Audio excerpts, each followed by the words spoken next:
जिस प्रकार उद्गल द्रव्यों की अनेक प्रकार से स्कंधों की उत्पत्ति पर के द्वारा किए बिना होती हुई दिखलाई देती है, उसी प्रकार कर्मों की विविधता पर के द्वारा नहीं की गई जानो।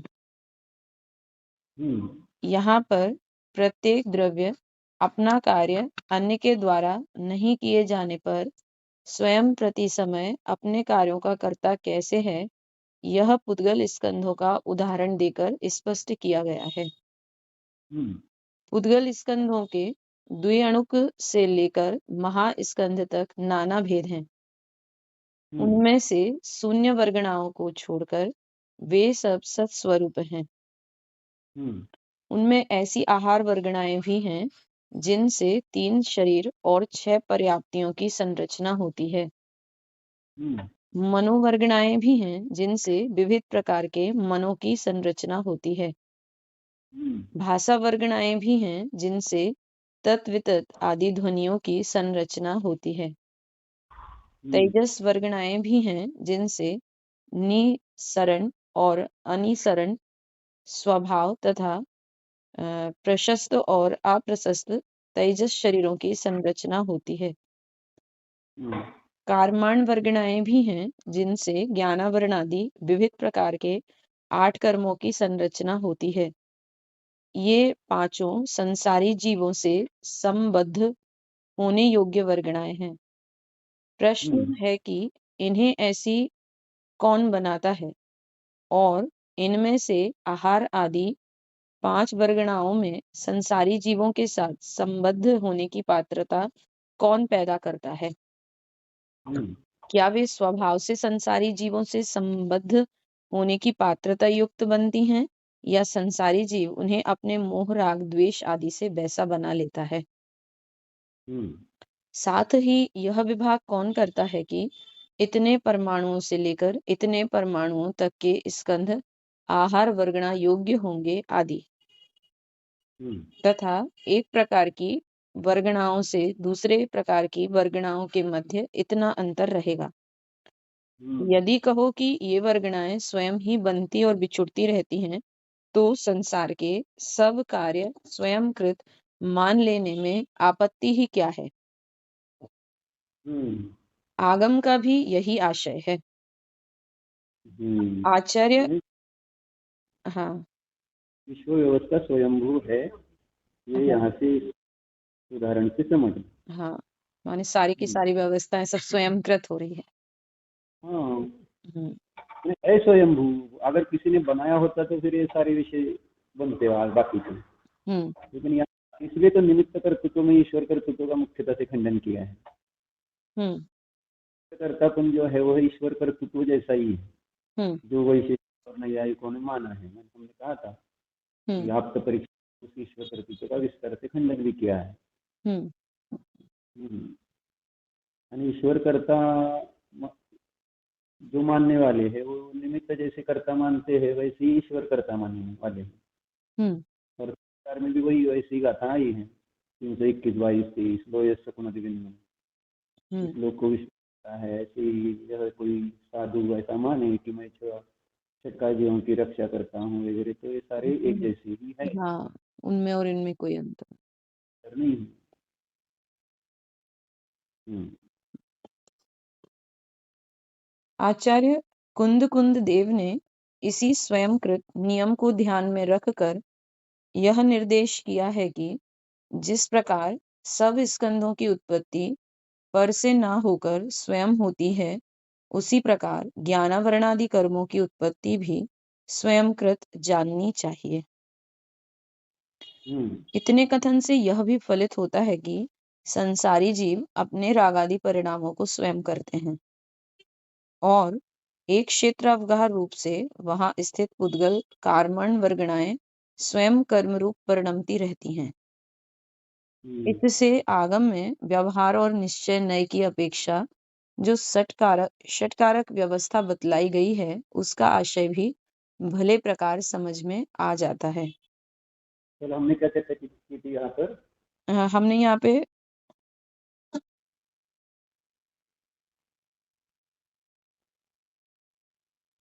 ये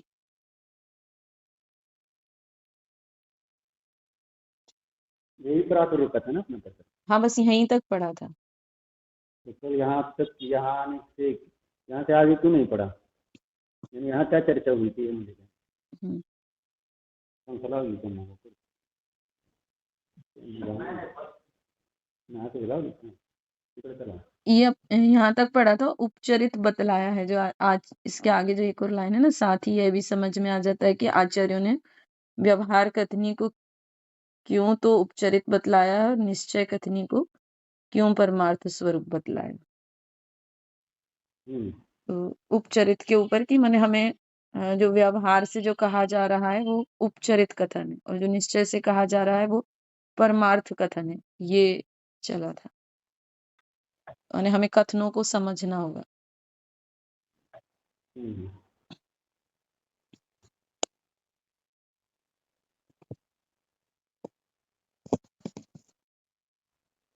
ठीक है।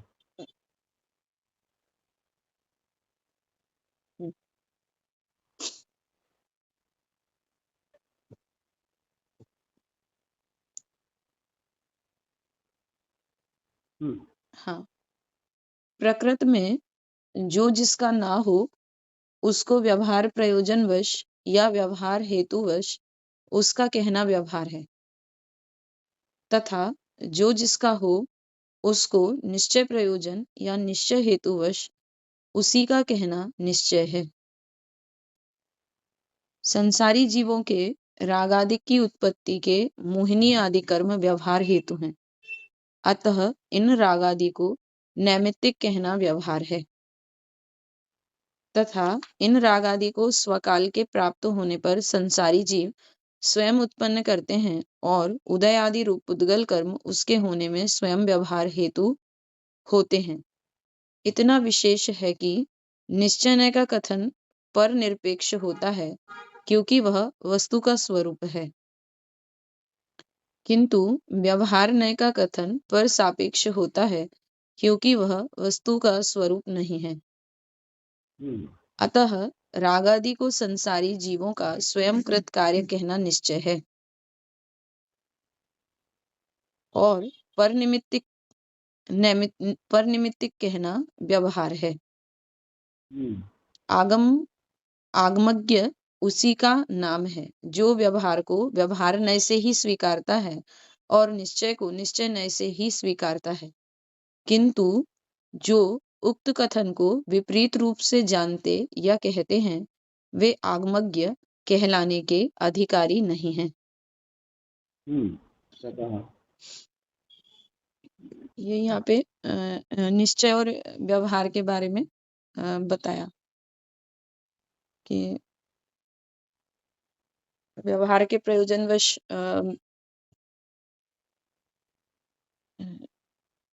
जो जिसका ना हो और उसको दूसरे का कहना, माने उसको वो व्यवहार प्रयोजनवश है, और जो जिसका हो उसको उसी का कहना ये निश्चय है। और यहाँ पे कहा कि जो संसारी जीवों में राग आदि की उत्पत्ति का मोहिनी आदि कर्म को हेतु कहना ये व्यवहार हेतु है। हाँ, रागादिक जीव माने स्वकाल में स्वयं ही उत्पन्न होते हैं, और कर्मादिक का जो निमित्त है वो उसको व्यवहार हेतु कह रहे हैं। का निश्चय नय का कथन पर से निरपेक्ष होता है और वह वस्तु का स्वरूप है, और व्यवहार नय का जो कथन है वो पर सापेक्ष होता है, वह वस्तु स्वरूप नहीं है। तो वस्तु स्वरूप का अर्थ यहाँ क्या लिया? वस्तु स्वरूप का अर्थ यहाँ पे माने जो जिसका है उसको उसका ही कहना। जो जिस रूप से परिणमता है या जो जिसका है वह उसका स्वरूप, हाँ, वह वस्तु स्वरूप। हाँ, उसका है नहीं उसको उसका कहना वह वस्तु का स्वरूप नहीं है। हाँ, इसलिए जीव में जो राग द्वेष मोह भाव उत्पन्न हो रहे हैं वे अपने स्वकाल से अपनी योग्यता से हो रहे हैं, यह वस्तु का स्वरूप है। और कर्मादि के निमित्त से इस प्रकार से वह नैमित्तिक भाव बन रहे हैं, यह व्यवहार कथन है। इस प्रकार से व्यवहार, अभी ये तो प्रतीति में, ये निमित्त नैमित्तिक संबंध ऐसे ही प्रतीति में आ रहे हैं, यानी व्यवहार वहाँ पर उन कर्मों का उदय निमित्त है, जीव में उत्पन्न होने वाले परिणाम जो है वे नैमित्तिक है, इस प्रकार से उनमें निमित्त नैमित्तिक संबंध है। लेकिन ये निमित्त नैमित्तिक संबंध भी व्यवहार से है, निश्चय से नहीं। हाँ, तो अगर ये व्यवहार से है तो इसका अर्थ हुआ कि ये वस्तु स्वरूप नहीं है। माने वहां पर जो जीव में राग द्वेष मोह भाव कर्म के निमित्त से हुए, यह वस्तु का स्वरूप नहीं है। माने ये जैन तत्व नहीं है, ऐसा कहेंगे क्या?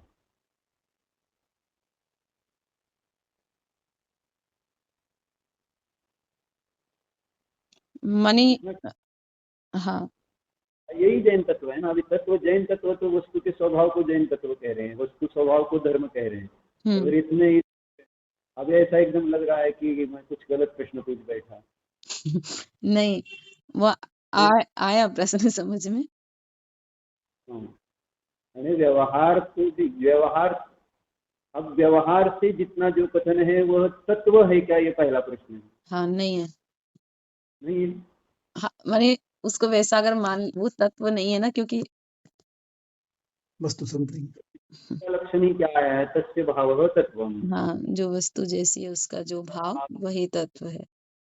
हाँ, तो इस प्रकार से यहाँ कर्म का उदय जो है वे जीव के भाव नहीं है, वह जीव का तत्व नहीं हो सकता कर्म का उदय।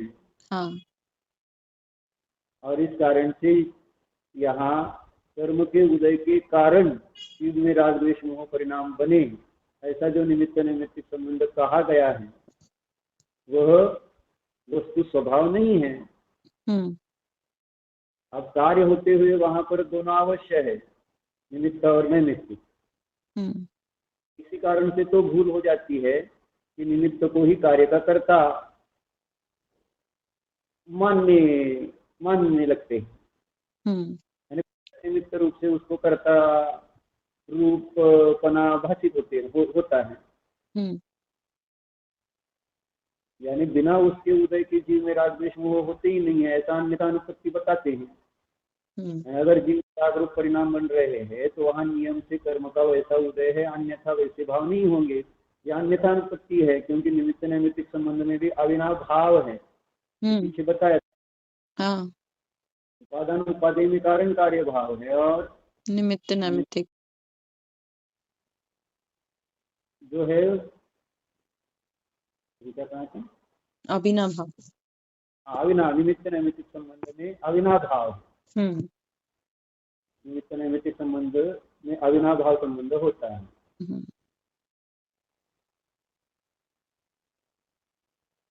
क्योंकि वैसा देखा जाता है ना।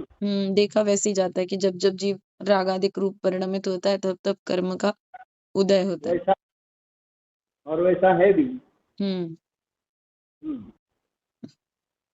और यदि कर्म का उदय ना हो और जीव राग रूप परिणमित हो तो रागादिक जीव का स्वभाव ठहर जाएगा, अगर कर्म के उदय को नहीं मानेंगे तो। इसलिए भी लगता है कि कर्म का उदय जीव को रागादिक करा रहा है। अब यहाँ ये बराबर है, लेकिन मूलतः अपने अंदर में उत्पन्न होने वाले राग द्वेष के परिणामों का कारण मैं ही अपने को ना मानूं तो फिर मैं उसका नाश करने में स्वतंत्र नहीं हो सकता। हाँ, वही अपना दोष कर्म आदि पे डाले और स्वयं महंत रहना चाहे। ये तत्व समझना जरूरी है कि वो कर्म ने नहीं किए हैं, मेरे द्वारा ही किए गए वो परिणाम है। ये है। हाँ, हम उन परिणामों को न नष्ट कर सकते हैं, न शुद्ध परिणामों को उत्पन्न कर पाएंगे। अगर उनका निमित्त नैमित्तिक संबंध रूप से ही कर्ता कर्म को न देखते रहेंगे तो ये अपनी जगह संसार में व्यवस्था 100% स्वीकार है। हाँ, और व्यवहार में से स्वीकार करते ही है ज्ञानी जन भी। ऐसा नहीं है कि ज्ञानी जन इस विषय को मानते ही नहीं। हाँ, नहीं, जहाँ जीव में राग द्वेष मोह भाव हो रहे हैं वहां पर कर्म का उदय है। ये तो नहीं तो फिर वही आपने अभी जो कहा कि वही, नहीं तो फिर वो जीव के स्वभाव हो जाएंगे अगर एकांत से वो बिना कर्म के उदय से ही हो तो। लेकिन एक परिचित विषय है कि कर्म का बाह्य निमित्त जो है वह कार्य होते हुए वहां होता है, ये सभी संसारी जीवों को परिचित है। अपरिचित जो चीज है उसको परिचित कराना ये मूल प्रयोजन है, क्योंकि इसके अज्ञान में ही तत्व का सम्यक श्रद्धान नहीं हो पा रहा। तत्व का सम्यक श्रद्धान सम्यक दर्शन है। हाँ। तत्व का सम्यक श्रद्धान तभी होगा जब वस्तु का स्वरूप समझ में आएगा तब। तो ये व्यवहार से निमित्त नैमित्तिक संबंध तो सामान्य रूप से किसी को समझाने की इतनी विशेष जरूरत नहीं देखी जाती कि पानी अग्नि से गर्म होता है। अब इस दिमाग चलाने की थोड़ी बात है, वो तो देख ही रहे हैं कि पानी है, अग्नि जलाई तो वह पानी गर्म हो रहा है। तो परिचित है, लेकिन वहां पर मूलतः जो पानी है उसमें अग्नि रूप से गर्म होने रूप से योग्यता है, और इस कारण से वो पानी गर्म हो रहा है, यह बात अंदर में बैठती नहीं है। तो बिना अग्नि के, वो प्रश्न आता है उधर, बिना अग्नि के कैसे होते है? देखो, अग्नि ना हो और पानी गर्म हो, ऐसा कैसे हो सकता है? यहाँ पर वह वस्तु स्वरूप जो है नहीं, जो वहां पर अविनाभाव रूप से अपने द्रव्य क्षेत्र काल भाव में विराजमान है, ऐसे पर पदार्थों को ही उस कार्य का सर्वथा करता देखते हुए वह संपूर्ण वस्तु स्वरूप को पराधीन बनाते जाता है, जो अनादि से हम करते आए हैं। वस्तु स्वरूप को पराधीन करना ही तो संसार का कारण है। अपनी वृत्ति से वस्तु स्वरूप, वस्तु स्वभाव तो पराधीन है नहीं, लेकिन वस्तु स्वरूप का अज्ञान उस कारण से वस्तु स्वरूप को पराधीन देखते रहता है, मानते रहता है, करते रहता है। जैसे ईश्वर कर्तृत्ववादी ने किया, कुछ नहीं किसी के हाथ में, बस जो ईश्वर जैसा करेगा वैसे होने वाला है। ऐसे ही वस्तु उपादान में कुछ नहीं है, वो तो जैसा निमित्त करेगा वैसा उपादान में कार्य होगा। इस प्रकार इस जैसी मान्यता हुई। इसलिए तो पंडित जी ने कहा स्वतंत्रता और स्वाधीनता यह ही जैन धर्म का दूसरा नाम है। धर्म शॉर्ट में बताओ तो स्वतंत्रता और स्वाधीनता, जिसमें पराकाष्ठा से बताई गई है। तो इस स्वतंत्रता और स्वाधीनता का ही तो श्रद्धान करना है मूलतः, जिससे सम्यक दर्शन होकर यह जीव पर्याय में अनंत काल के लिए स्वतंत्र स्वाधीन हो जाता है। संसार में कौन रह रहे हैं? जिनको दूसरे का कार्य करना या जो दूसरे के द्वारा अपना कार्य होना मान रहे हैं, वे संसार में रहते हैं। और जिन्होंने जान लिया कि मैं तो मात्र ज्ञाता हूँ, ना मुझे किसी का कार्य करने की जरूरत है, ना कोई मुझे मेरा कार्य करता है, मेरे कार्य के लिए दूसरे की जरूरत है। ये जो जानते हैं, अनुभवते हैं, आचरते हैं, तो पर्याय में सिद्ध हो जाते हैं। जैसे धर्म आकाश काल है, ऐसे ही वे भी अनंत काल के लिए स्वभाव रूप पर्याय से परिणत हो जाते हैं। यानी वस्तु स्वभाव हमको सिद्ध को जानकर समझना चाहिए। परतंत्र और पराधीन वस्तु स्वभाव नहीं है। नहीं तो जितने वर्तमान में अभी जो जीव सिद्ध अवस्था में बैठे हैं, तो उनके बिना थोड़ी संसार की अवस्थाएं रुक गई है। वो भी पहले संसारी थे, तब भी वो समझते होंगे कि हम ये कार्य कर रहे हैं, हमारे कारण ये कार्य हो रहा है। अब वो नहीं रही, इसलिए कोई कार्य संसार का रुका हुआ है क्या? कुछ नहीं रुका। इसलिए मराठी में कहते तू जाता काय राहिले, तुम्हारे जाने के बाद यहाँ कुछ होना रुक नहीं जाता है। सब काम अपने अपने चलते ही रहेंगे, क्योंकि सबका अपना अपना परिणाम है, योग्यता है, परिणाम से रहते हैं। इसलिए कुंदकुंदाचार्य ने वो उदाहरण दिया कि उद्गल स्कंद बनाने के लिए किसी की जरूरत नहीं है। वो अजीव है तो भी वो अपना कार्य स्वयं कर रहा है। अब इस उद्गल को संसार, अपने उद्गल को अपना संसार बढ़ाने के लिए विचार करता है मात्र। यानी जो स्कंद है वो स्कंद रहने दो ना, आहार वर्गना, भाषा वर्गना, आकार मन वर्गना, तेजस वर्गना, मनोवर्गना, उसको अपना उपयोग देकर मन क्यों बनाते? उसके निमित्त से मन की क्यों रचना कर रहे हो? शब्दों की रचना क्यों कर रहे हो? शरीरों की रचना क्यों कर रहे हो? यानी अपने अशुद्ध भाव को देकर फिर वहां उन स्कंदों की फिर ऐसे स्कंद बनाते रहता है। जैसे हम अपने हिसाब से सब व्यंजन बनाते रहते हैं भोजन के, या गहने बनाते रहते हैं, या साड़ियाँ वगैरह लेते रहते हैं अपने मनपसंद। जिसको जैसा है वैसा नहीं रहने देती। यानी स्कंद है तो रहने दो ना उनको जैसे है वैसे। आपको क्या पड़ी उन स्कंदों को, कर्मन वर्गणाओं को कर्म रूप कराने की? तुम भाव मत करो, वो रहेंगे ना अपने आप। वो कर्मन वर्गणा कर्म नहीं परिणमेंगे तो उनको क्या दुख होता है क्या? या भाषा वर्गणा शब्द रूप नहीं परिणमेंगी तो पुद्गल क्या हमसे लड़ेगा क्या, तुमने मुझे क्यों भाषा रूप से नहीं परिणम आया? वो तो अपनी जगह है, वो उनको स्कंद यानी किसी भी स्कंद रूप से रहे, कार्बन वर्गना रूप से रहे या कर्म रूप स्कंद से रहे, उसको क्या फर्क पड़ने वाला है? लेकिन वो कार्बन वर्गना कर्म रूप से परिणमती है तो जीव को वहां फर्क पड़ता है ना। लेकिन उसके निमित्त से फिर संसार में दुख भोगता रहता है फिर। हाँ। इसलिए जिन जो वर्गनाएं हैं 23 प्रकार की, उनको उन वर्गना रूप से रहने दो, वे रहेंगी, थी, है और रहेंगी। और उनका जो जैसा परिणमन है, अगर वो कार्बन वर्गनाएं कर्म रूप से नहीं परिणमेगी तो क्या उनका उत्पाद द्रव्य तो स्वभाव नष्ट हो जाएगा क्या? उसमें जो कार्बन जो परमाणु है वो उनका पूर्ण गलन नहीं होगा क्या? नहीं। अरे तो कर्म करो या ना करो, उस कार्बन स्कंद में भी उत्पाद वे है। ऐसा नहीं है कि कर्म होने से ही उस कार्बन वर्गना का उत्पाद हो गया और फिर वापिस उस कर्म का अकर्म रूप अवस्था हो गई तो वे होकर फिर उसमें परमाणु शाश्वत। ऐसा वो इस रूप से यानी कार्बन वर्गनाएं कर्म रूप से परिणमेगी तो ही उत्पाद वे द्रव्य है क्या? कार्बन वर्गनाएं भी है तो वो अनंत परमाणु का स्कंद है, एक एक परमाणु सत है और सत मानी उत्पाद वे द्रव्य वाला है। तो फिर उसकी चिंता क्यों कि वो उसको, यानी हमें ये निमित्त कर्ता में यही तो परिणाम चल रहे हैं, स्कंदों का कुछ ना कुछ करते रहना, अपने अज्ञान से उन स्कंदों को आप उसके आकार बदलते रहें। रूप परिवर्तन और क्षेत्र परिवर्तन, ये दो परिवर्तन करता रहता है। मुरली जी ने लिया है वो शांतिपद प्रदर्शन में। दो ही कार्य में, एक रूप परिवर्तन और दूसरा क्षेत्र परिवर्तन। एक क्षेत्र से दूसरे क्षेत्र में जाएगा या उसकी पर्याय बदलती रहेगी। रूप परिवर्तन माने पर्याय, ऐसे ही चलता रहता है। इसके लिए जीव की आवश्यकता नहीं है। वहां धर्म द्रव्य से क्षेत्र परिवर्तन होगा, काल द्रव्य से रूप परिवर्तन होगा, वो क्या पड़ी है उसकी? किसी भी अन्य द्रव्य की रूप परिवर्तन किया का क्षेत्र परिणमन। जीव रहे, ज्ञायक रहे, ज्ञाता रहे, जानता रहे, देखता रहे, इतना ही तो जीव का स्वभाव है।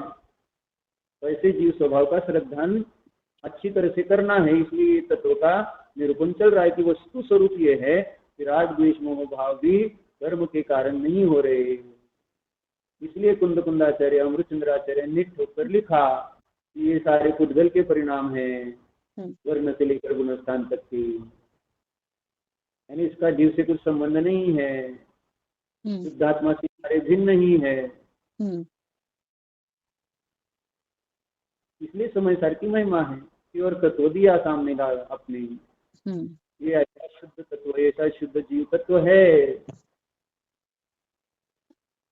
निष्क्रिय है, पारिणामिक है, औदैहिक आदि रूप नहीं है, क्षमिक रूप नहीं है, ये जीव है। ऐसे जीव का स्वीकार होना सहज नहीं है, क्योंकि निमित्त नैमित्तिक संबंध का इतना क्या बोलेंगे उसको, घनिष्ठ ज्यादा क्या है, इतना ज्यादा उसका हमारे प्रभाव है तो या उसकी असर हो गया। असर है, इतना असर है, बराबर, इतना ज्यादा असर है।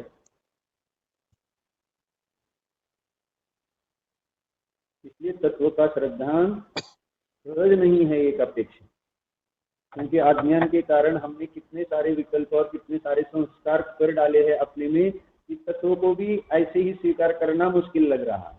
नहीं तो सहजता से स्वीकार हो जाना चाहिए। वैसे जैसा है वैसा स्वीकार करने में सिद्ध, जैसा मैं हूँ इतना स्वीकार करने में क्यों इतनी बाधाएं आ रही हैं? यानी वैसे आत्मा का अनुभव करने में इतनी क्यों बाधा आ रही है, सम्यक दर्शन इतनी क्यों बाधा आ रही है? बैठ जाओ और सम्यक दर्शन कर लो, ऐसा तुम आचार्यों को कहना है। जिन्होंने इसका अनुभव किया वो तो कहते ये है ऐसा आत्मा अनुभव, लेकिन वो स्वीकार भी नहीं हो रहा है तत्व पढ़कर भी।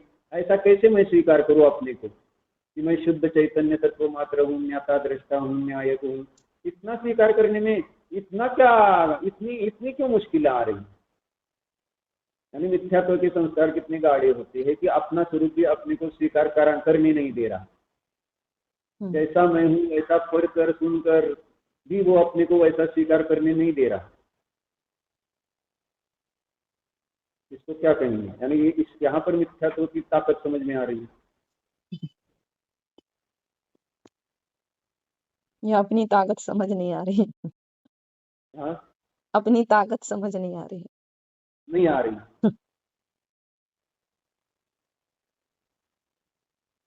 इसलिए ज्ञानी जन जो है, जो अपनी आत्मा को स्वयं अनुभव करते हैं, उनको तो ये बात सरल लगती है। इसीलिए तो उसमें क्या है शुद्ध आत्मा का अनुभव करने में?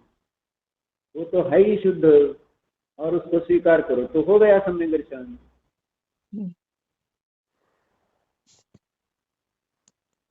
लेकिन जब तक मैं स्वीकार नहीं करूंगा तब तक मुझे होगा नहीं ना। वो उन्होंने भले ही कहा हो, आचार्य भले ही कहते रहे, ज्ञानी जन भले ही कहते रहे, लेकिन मुझे स्वीकार करना तो चाहिए ना। वो तो वैसे ही होता ना, 80+1 82 होते, वो बोल रहा था ग्वाला। अगर फिर बोले सब कि 81 होते हैं तो नहीं नहीं नहीं, वो बोला नहीं, अगर 81 हुए सिद्ध तो मैं सारी भैंसे दे दूंगा अपनी। तो तय हुआ दूसरे दिन पंचायत के सामने ये सिद्ध करना। फिर उसकी पत्नी रोने लगी ना घर आने के बाद, 80 और 81 होते, अब अपनी सारी भैंसे चली जाएगी। तो उसने क्या कहा, तुम रोती क्यों हो? मैं जब मानूंगा कि 80+1 81 है तभी अपनी भैंसे जाएगी, कि ऐसी कोई उठा कर ले जाएगा? मुझे मानना पड़ेगा ना 80+1 81 होते। तो ऐसी है, आचार्य भले कितना ही कहे मैं सर्व परद्रव्य प्रभावों से भिन्न हूँ, मैं परद्रव्य का करता हूँ, परद्रव्य मेरा करता है, मैं परद्रव्य का कार्य नहीं कारण नहीं, परद्रव्य मेरा कार्य कारण नहीं, कितना भी कहने दो हमको कुछ फर्क नहीं पड़ता है। हमें तो पता है हम किसके कारण हैं और हम किसके कार्य हैं। ये तो हमने फिक्स कर लिया अपनी बुद्धि में। अब मामा जी रोज आ रहे हैं, लेकिन लेट आ रहे हैं आराम से, उनका सब करके। शास्त्र है, समझता नहीं, अपने टाइम से पहले आना। लेकिन आपने को जो करना है वही करना है सबको, कुछ भी कहने दो और कुछ भी चलने दो। सब अपनी मनमानी करते हैं सब जगह, किसी को कुछ नहीं पड़ी। अगर वास्तव में समझना है तो बराबर अपना उपयोग लगाकर टाइम पर आकर समझने की कोशिश तो करते ना। दिमाग नहीं है ऐसा किसी के पास थोड़ी, अनुराग जी के पास क्या दिमाग नहीं है क्या? लेकिन समझने की कोशिश तो करनी पड़ेगी ना। सही। लेकिन नहीं नहीं, मेरे पास उतना दिमाग नहीं, दिमाग नहीं, तो फिर बैठो क्या? मुझे समझ में नहीं आता, समझ में नहीं आएगा, नहीं समझता, ये तो पहले से अगर निर्णय कर बैठे हैं तो फिर क्या है वो, कितना भी बताओ फर्क नहीं पड़ेगा। कितनी अच्छी बात बता रहे हैं वस्तु स्वरूप संबंधी। व्यवहार क्या है, निश्चय क्या है, व्यवहार को व्यवहार की तरह ही मानो, निश्चय को निश्चय ही मानो। ये लास्ट में वही तो दिया यहाँ पर अभी पढ़ा हमने, है ना? हाँ। जीव का स्वयं कृत कार्य कहना निश्चय है और पर निमित्त कहना व्यवहार है। आदम उद्यव उसी का नाम है जो व्यवहार को व्यवहार में से ही स्वीकारता है और निश्चय को निश्चय में से ही स्वीकारता है। सबको अपना अपनी रूप से ही स्वीकार करना पड़ेगा, पर रूप से कैसे स्वीकार करके कार्य हो? व्यवहार है, व्यवहार को व्यवहार स्वीकारने में बाधा नहीं है। और व्यवहार को स्वीकारना यह निश्चय हो गया। निश्चय को निश्चय स्वीकारना यह निश्चय है, निश्चय को व्यवहार स्वीकारना व्यवहार है, व्यवहार को निश्चय स्वीकारना व्यवहार है। और व्यवहार को निश्चय मानना और निश्चय को व्यवहार मानना मिथ्या है। तो इसमें कोई हैरान होने जैसी बात नहीं ना। निश्चय को कभी व्यवहार के रूप कहा, जैसे अभी हमने प्रकरण में निश्चय उपादान में त्रिकाली उपादान को व्यवहार कहा, उसमें हैरान होने जैसी बात। या त्रिकाली उपादान की अपेक्षा से सिद्ध पर्याय को भी व्यवहार में डाल दिया, तो उसमें हैरान बात क्या है? शुद्ध पर्याय भी व्यवहार है। तो व्यवहार त्रिकाली अपेक्षा से उन पर्यायों को व्यवहार कह दिया, शुद्ध पर्यायों को भी। लेकिन ऐसे कैसे, वो तो शुद्ध है, उसको व्यवहार कैसे कहते हैं? और त्रिकाली ध्रुव तो शुद्ध ही है, उसको व्यवहार कैसे कहेंगे? तो मत करो, क्या है?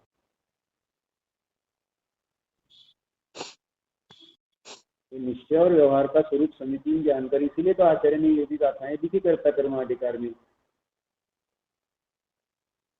क्या है?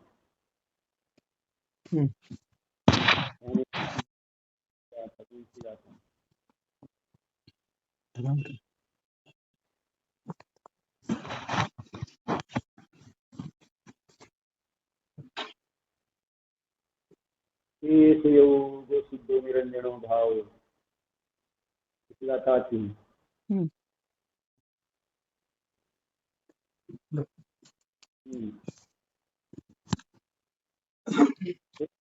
तीन प्रकार का उसमें उपयोग जो है, उस मूल उपयोग का करता जीव ही है, ये सिद्ध किया है उस गाथा में। और फिर अगली गाथा में जमकुमति भाव मादा, इसमें पुद्गल का परिणाम स्वतंत्र ये सिद्ध किया। जमसो परिधि भाव तत्ता सो होदि तत्स्वभाव, ये जीव की अपेक्षा से है। और जमकुमति भाव मादा तत्ता सो होदि तत्स्वभाव सम्मतम परिणाम दे स्वयं पुद्गलम दव्वम, या अगली गाथा में। पुद्गल द्रव्य स्वयं कर्म रूप से परिणमता है, इसलिए वह पुद्गल द्रव्य स्वयं उसका करता है, जीव नहीं।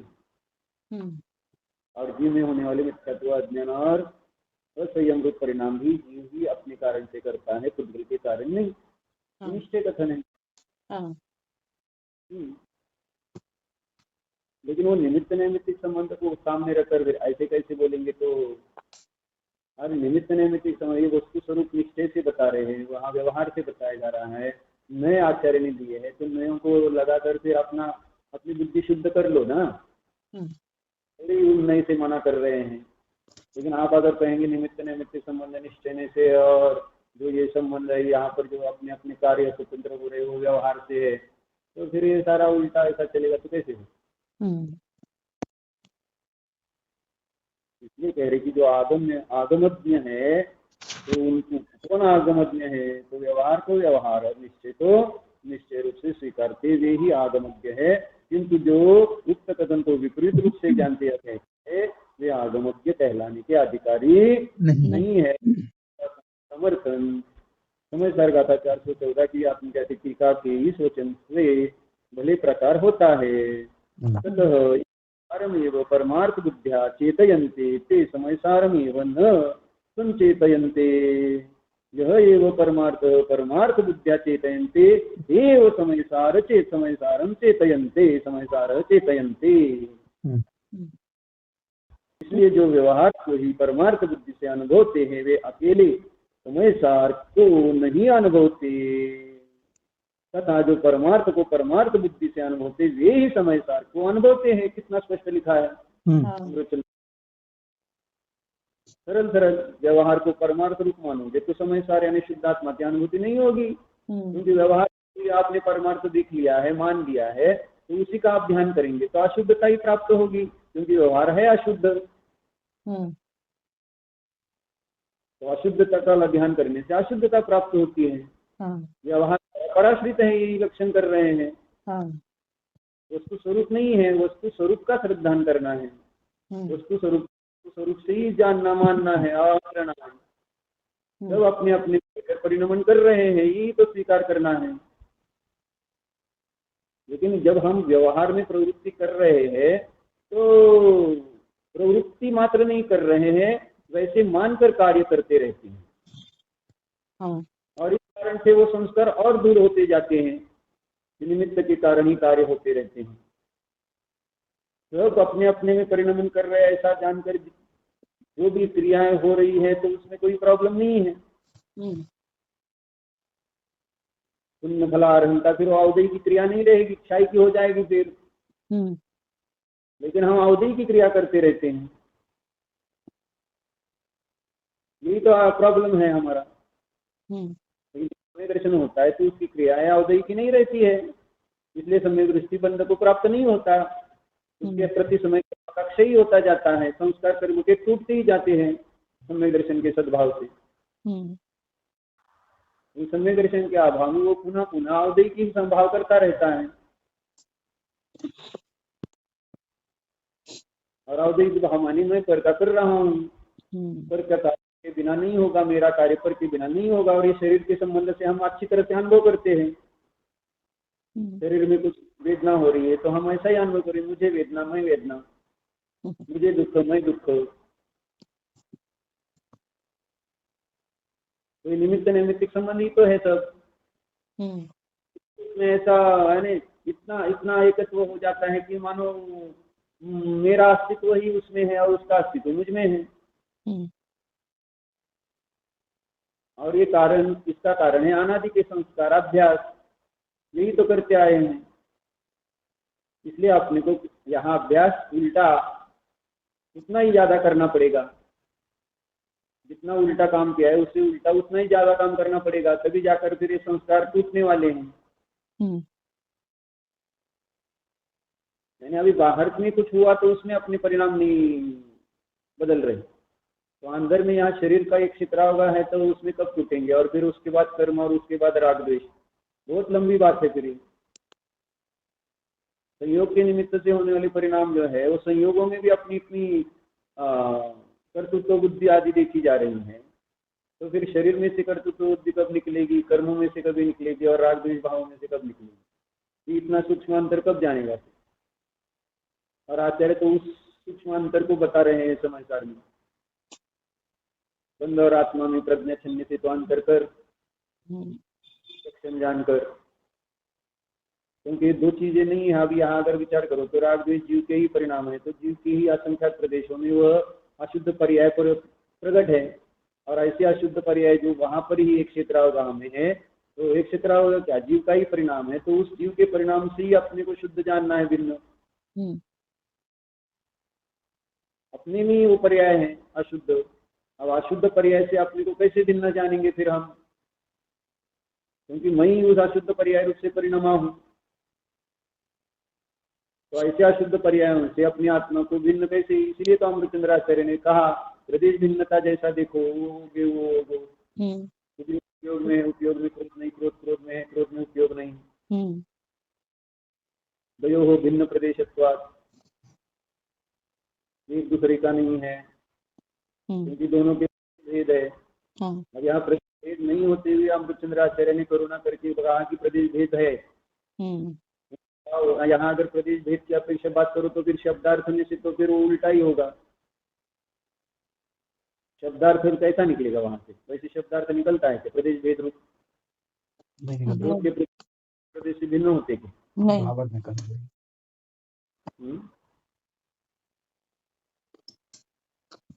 प्रदेश भिन्नता नहीं है। कर्म के प्रदेश और शरीर के प्रदेश जैसे भिन्न है, ऐसे क्रोध रूप परिणाम से परिणत जीव के प्रदेश थोड़ी भिन्न होते। तो उसको विवक्षा से कहा, यानी दृष्टि में शुद्ध आत्मा रखकर फिर ये सारे भिन्न इतने भिन्न है कि वो पुद्गल के उदय से हो रहे, इसलिए वो प्रदेश भिन्नता, इसलिए वो पुद्गल की ही मानकर आचार्य ने उनको प्रदेश भिन्न कहा। तो एकांत नहीं हुआ वहां, क्योंकि वो आचार्य ने लिखा है, उसको स्वीकारना पड़ता है सबको। अगर वर्तमान में कोई ऐसा कह दे तो फिर बोलेंगे तो मिथ्या है। अगर ये आचार्य नहीं लिखते तो फिर वो बहुत बड़ी प्रॉब्लम खड़ी हो जाती। कितना तो लिखा है और कितना तो नहीं लिख पाए, लिख पाते। असंख्यात लोग प्रमाण परिणाम है, सबका कहाँ वर्णन कर पाएंगे। इतना लिखने पर भी इसको समझ में नहीं आता कि क्या है और क्या नहीं है।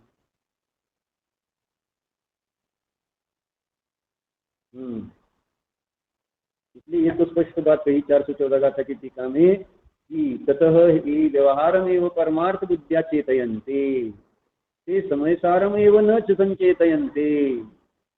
जो व्यवहार को ही परमार्थ बुद्धि से अनुभवते हैं वे समय सार को नहीं अनुभवते।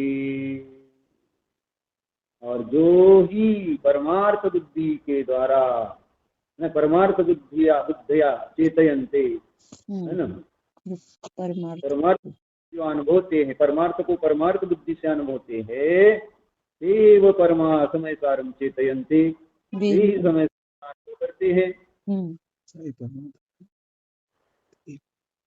तो परमार्थ है तो परमार्थ को परमार्थ रूप से ही स्वीकार करो, इतना ही कहना है। और व्यवहार को व्यवहार रूप से स्वीकार करो, व्यवहार को परमार्थ मत करो, परमार्थ को व्यवहार मत करो। श्रद्धा में ठीक है।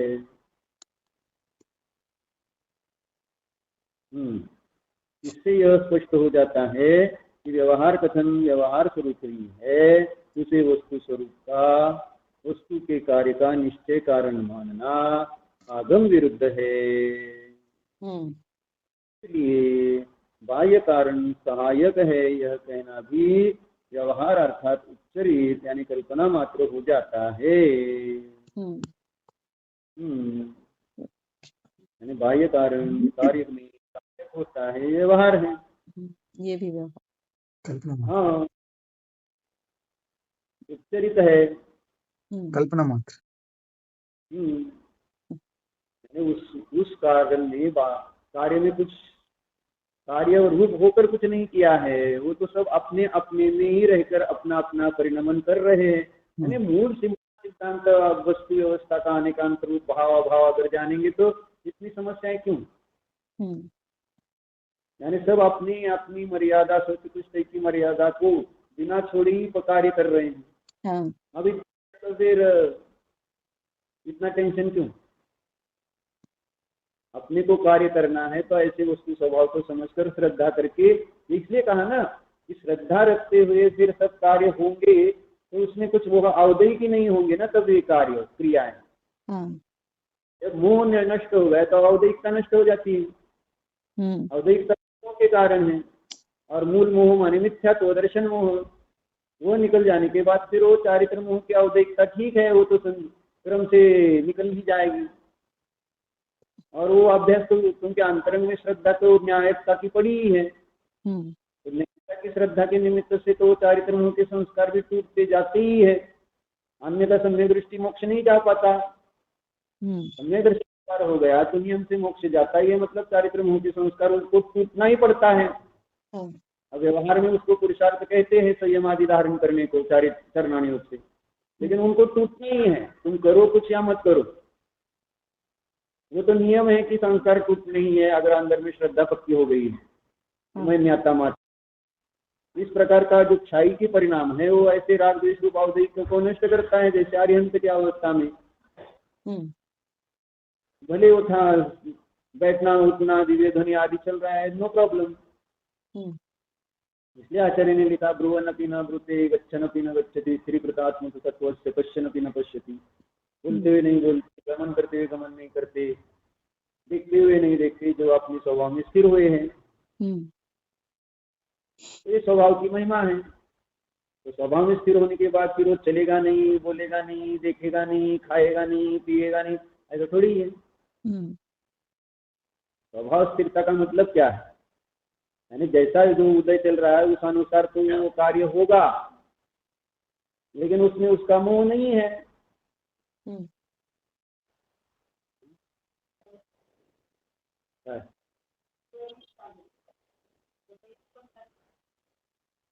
चलो क्षय की मंडली को बताइए, प्रकरणानुसार उसको क्षय की कह रहे हैं। अब जहाँ संसार अवस्था में चारित्र मोह की अपेक्षा अवधि की, लेकिन वहाँ संस्कृष्ण हो गया है और जितनी कषाय चौकड़ी का अभाव हो गया उतना अपेक्षा शिक्षा ही की। समझने की बात है। और मूलता देखना है क्षय की, अवधि के देख कर क्या करने का। अवधि की तो हाई वो जितना है राग, वो तो सब प्रत्यक्ष दिख रहे हैं, अनुभव कर रहे हैं, उसको फिर अवधि की बता कर क्या कर रहे हैं। स्वैराचारी बहुत कम होते हैं वैसे देखा जाए तो, क्योंकि व्यवहार अनादिरूढ़ व्यवहार है, तो स्वैराचारी होना बहुत मुश्किल है। सामान्य आदमी तो स्वैराचारी, वो पाप को पाप मानता ही है ना, ऐसा कुत्ता भी समझता है। तो फिर आदमी होकर वो थोड़ी स्वैराचारी बनेगा ऐसे तत्वों को समझकर। वो तो जरा आती हो जाएगी तो वो स्वैराचारी बनते थे।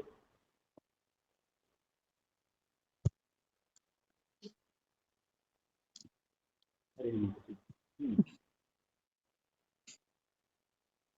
तो क्या कहा, इससे यह स्पष्ट हो जाता है कि व्यवहार कथन व्यवहार स्वरूप ही है, उसे इस वस्तु का स्वरूप, उसे वस्तु स्वरूप या वस्तु के कार्य का निश्चय कारण मानना आगम विरुद्ध है। इसलिए बाह्य कारण सहायक है। यह कथन भी व्यवहार अर्थात उत्तरित अर्थात कल्पना मात्र हो जाता है यदि हम निमित्तपने की दृष्टि से सविकल्प योग युक्त अज्ञानी जीव और तदितर बाह्य कारणों को देखते हैं तो उनमें कोई अंतर नहीं रह जाता।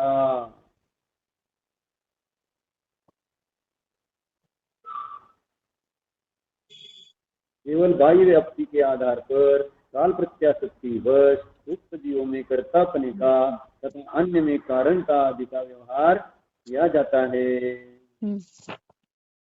क्या कहा, यदि हम निमित्तपने की दृष्टि से सविकल्प योग युक्त अज्ञानी जीव और तदितर, हाँ, उससे बाकी बाह्य कारण जो जितने हैं अचेतन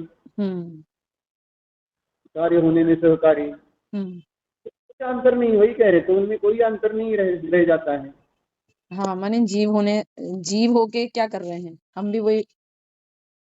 हाँ, दोनों समान ही है, दोनों समान। केवल बाह्य व्याप्ति के आधार पर काल प्रत्याशक्ति वश, बाह्य व्याप्ति और काल प्रत्याशक्ति वश युक्त जीवों में कर्तापने का तथा अन्य में कारण का आदि का व्यवहार किया जाता है। इसलिए आचार्य अमृतचंद्र ने इस तथ्य को मैं स्पष्ट करने के आप। अच्छा ठीक है, पढ़िए। हाँ, बहुत देर हो गई आपको बोलते।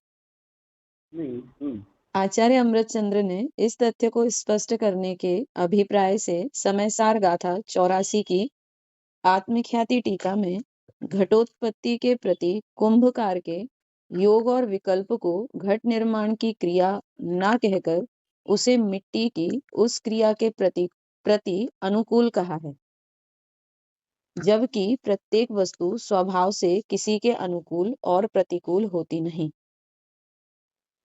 अनुकूल या प्रतिकूल कहना यह मात्र व्यवहार है। फिर से क्या कहा, ये स्पष्ट और स्पष्ट किया।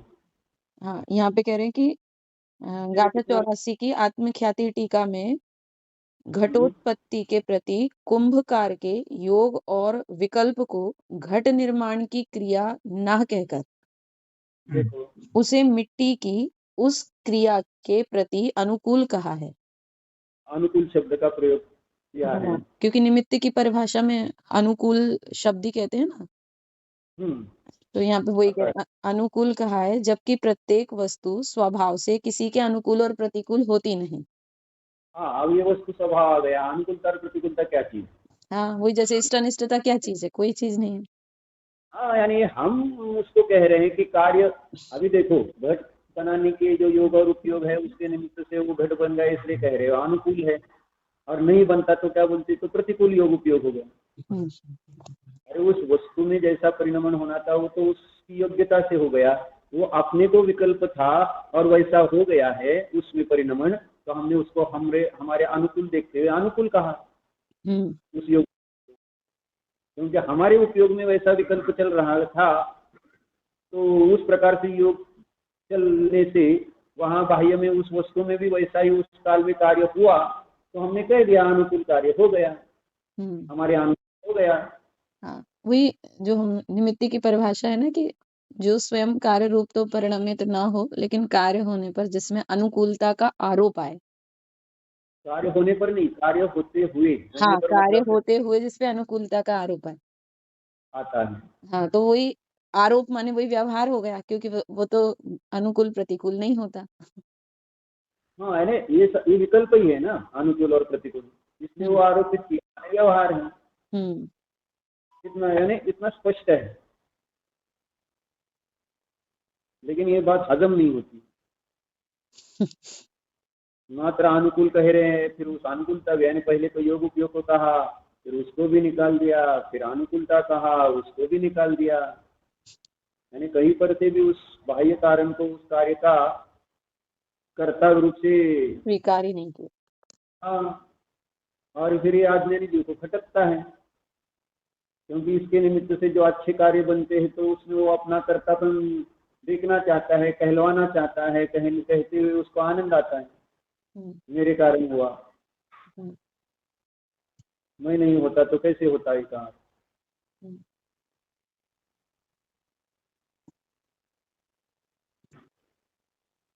बहुत कठिन है वैसे, यानी इस अनुकूलता और प्रतिकूलता से ऊपर उठना कठिन है। अनुकूलता और प्रतिकूलता के जो विकल्प है, वस्तु स्वरूप को सुनना और माने बुद्धि में ऐसे चयोपसम में बिठाना सरल है, लेकिन प्रैक्टिकल में उतारना बहुत कठिन है। अन्यथा थोड़ा प्रतिकूल कर्म का उदय आए, संयोग हमारे प्रतिकूल हो जाए तो फिर कितना उधम। सही है, बिल्कुल। तो प्रतिकूल अगर कुछ है नहीं तो फिर इतना उधम क्यों? ये तो कल्पना है। शेर ने उन्हीं को खाया, प्रतिकूल हुआ शेर। लोहे के गहने पहनाए, वो प्रतिकूल हो गया। शालिनी ने पैर खाया, प्रतिकूल हुए। ये तो अज्ञानी जीवों की कल्पना है। प्रतिकूल क्या है? अनुकूल प्रतिकूल कुछ है नहीं, जो है सो है। अब देखो तो कर्म की अपेक्षा से इसने किया, उसने फल भोगा है। अनुकूल और प्रतिकूल क्या है? तो पहले किए हुए कर्म नहीं दिखते वर्तमान में जी को, इसलिए फिर वो जो प्रतिकूल हो रहा है तो कह देते हैं कि ये प्रतिकूल है। लेकिन इस अनुकूल प्रतिकूल के आधार पर ही तो पुण्य पाप का व्यवहार हो रहा है, नहीं तो पुण्य पाप भी नहीं लगता। और पुण्य पाप नहीं लगता तो संसार भी नहीं होता। इसलिए संसार की स्थिति की सिद्धि के लिए ये बातें आती हैं। अनुकूल प्रतिकूलता उपचारित भले हो तो भी वह संसार, इसलिए कथनचित संसार को थोड़ी सर्वथा काल्पनिक कहेंगे। वास्तव में आध्यात्म से वो काल्पनिक है, लेकिन देखा जाए तो व्यवहार में वो तो प्रत्यक्ष दिख रहा है, अनुभव हो रहा है। अनुकूल प्रतिकूल भी है, तो उसको काल्पनिक भी नहीं कहेंगे। व्यवहार से तो अनुकूल प्रतिकूल है सब। हाँ, नहीं तो पाप पुण्य किसी को दोष कैसे लगेंगे? इसको पापी और उसको पुण्यवान कैसे कहेंगे? मुनिराज के प्रति जो प्रतिकूल आचरण देव शास्त्र गुरु के प्रति कर रहा है तो उसको पाप का बंध अगर प्रतिकूल आचरण करने से नहीं हो और अनुकूल आचरण करने से पुण्य बंध ना हो तो फिर मतलब ही क्या रहा? पाप पुण्य का। वो जब जीव स्वभाव में स्थिर है तब कल्पना है सब कुछ।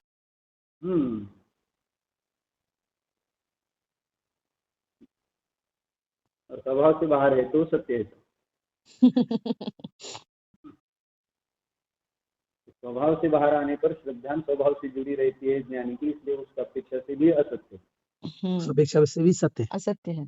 अच्छा, अनुकूल प्रतिकूल ज्ञानी के लिए, लेकिन अज्ञानी के लिए सब सत्य है। इसलिए संसार अज्ञानी का स्थान है, ज्ञानी का नहीं तो सिद्ध जीव संसार में नहीं रहते क्या?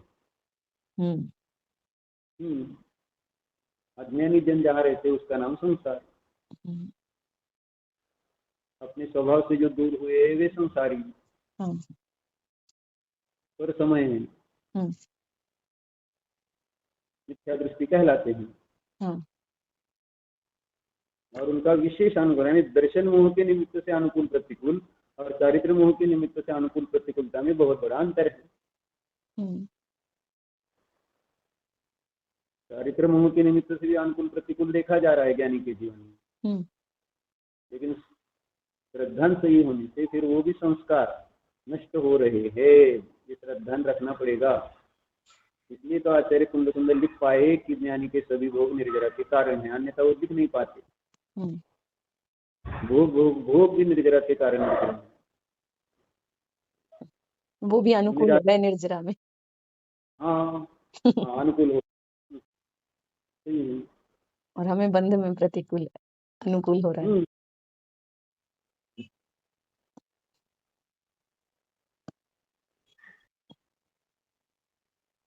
ठीक है। हाँ,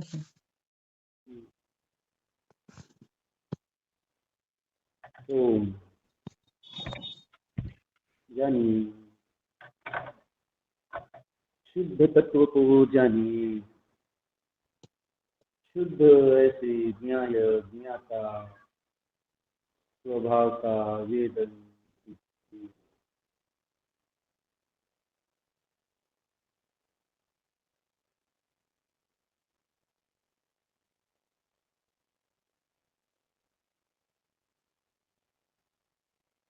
इस शुद्ध न्याय तत्व के लिए न कुछ अनुकूल है न प्रतिकूल है।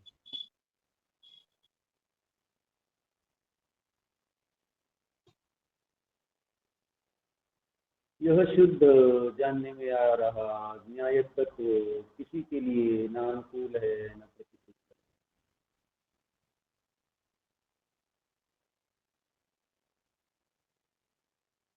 सहज है, सिद्ध है, शुद्ध है, एक है।